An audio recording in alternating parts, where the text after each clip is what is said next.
Felt like there was a direct connection between my passion for the community and what I see here in Carbondale.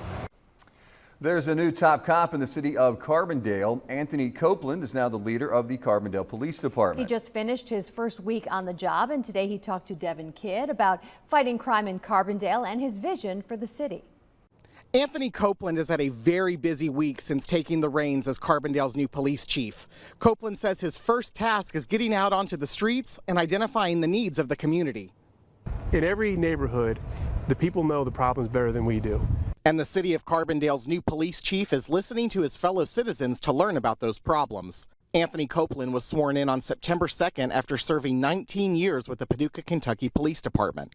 And I quickly saw that this was a community that desired to continue moving forward, desired to be progressive and be part of positive change. The chief says getting to know the people of Carbondale is his #1 priority right now. It's our job is to connect, to listen, to be empathetic, and to address the issues. So it starts out with listening, and with that, the community collaboration.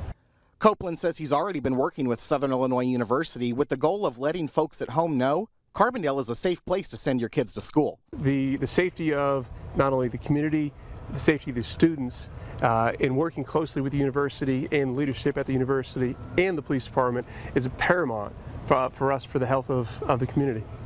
As Chief Copeland continues to get to know Carbondale and work towards a brighter future, complete with full transparency, he's just asking for one thing, and that's trust. It has been in discussions, and it's within our policies. It's in the way that we respond to complaints. It's the way that we interact. Transparency is key and paramount. You can't have trust without transparency. Chief Copeland replaces former police chief Stan Reno, who is now settled into his new role as Carbondale city manager. In Carbondale, Devin Kidd, Heartland News.